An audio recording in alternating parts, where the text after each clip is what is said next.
Hey folks, welcome back to my channel. I'm thrilled to see you all again. I hope each of you is having a wonderful day or evening, wherever you are. Let's explore some fascinating stories and rich emotions together in this video. My knuckles were white on the steering wheel. Seething didn't begin to cover it. Emily should have been home an hour ago, another, late meeting, stretching past any sane workday.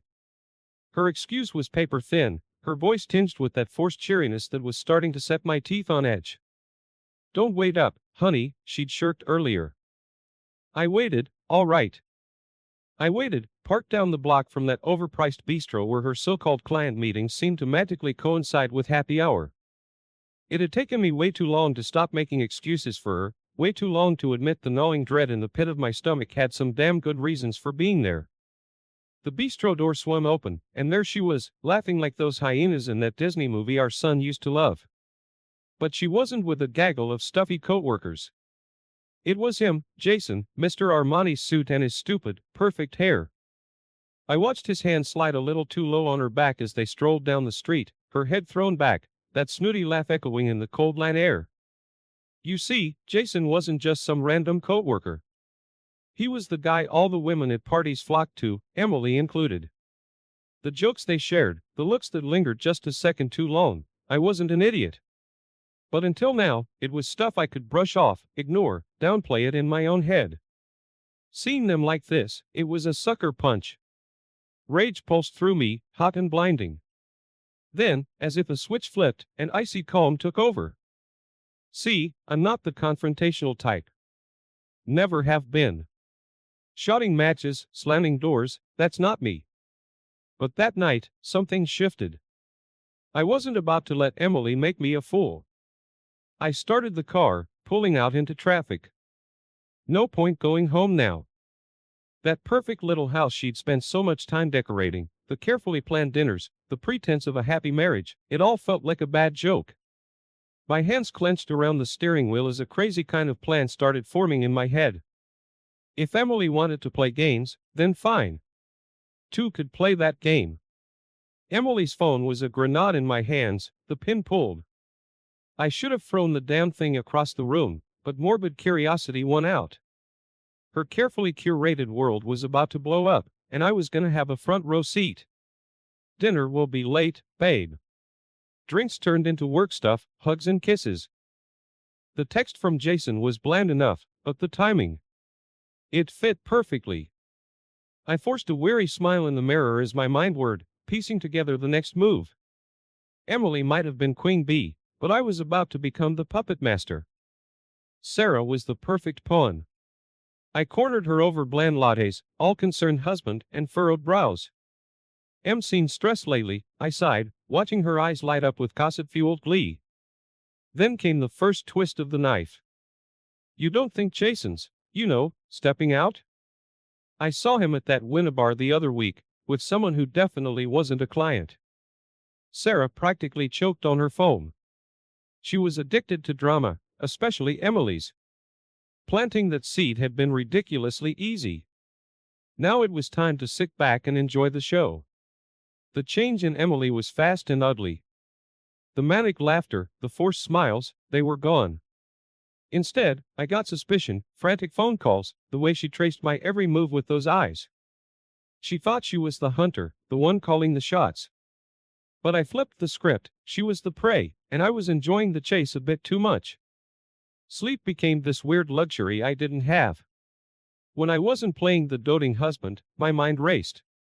Jason was at the gym yesterday. Weird, he mentioned his shoulder injury. A casually dropped comment over dinner, a flicker of panic in Emily's eyes that was oh so satisfying. It took a little less than 2 weeks for it all to implode. The whispers, the looks, Emily's pride turning to brittle desperation. I'd painted her into a corner with her own damn lies. Liar, the word cracked through the air, Emily's face blotchy with mascara and rage. We were finally facing the elephant in the room, the monster that had been festering under our picture-perfect marriage. My careful mask of injured innocence slicked just enough, replaced by a sliver of grim satisfaction. You see, I'd been waiting for this fight. I'd orchestrated every damn second of it. For too long, I let her call the shots, sniped from the sidelines while I swallowed my pride. But now the playing field was level, and it was brutal. Every lie, every meetup with Jason, everything she thought she'd carefully hidden, I poured it all out. Watching her crumble, the realization dawning in those wide, panicked eyes. Damn, I won't pretend it didn't feel good. The house became a battlefield. Smashed plates, overturned furniture, and her designer heels kicked across the room. I matched her scream for scream, the words ripping out of me. I was a tornado of fury and hurt. Finally, silence. It hung heavy in the air, broken only by her ragged sobs. I'd stripped Emily bare, the queen bee with no crown, her hive of loyal followers scattered to the wind.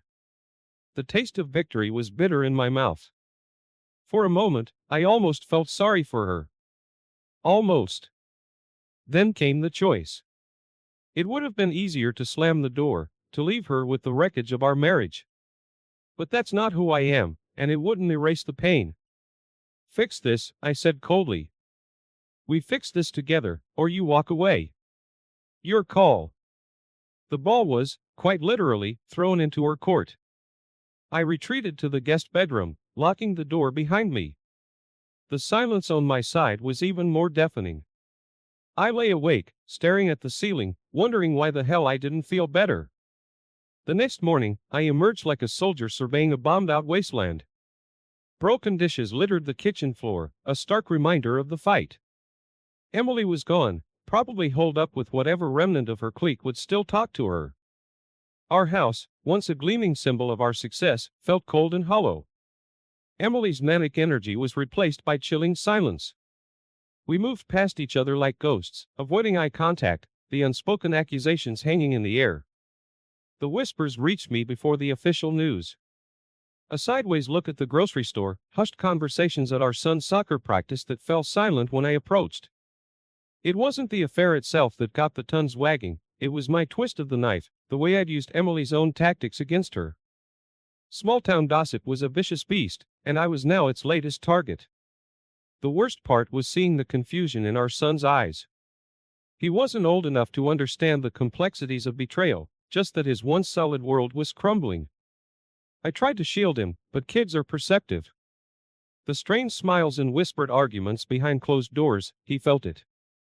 The holidays were a disaster. Christmas dinner at Emily's parents' house felt more like a court-martial. Her mother glared at me with barely concealed disgust, while her father remained stoically silent. Sarah, Emily's sister, was the surprise wildcard.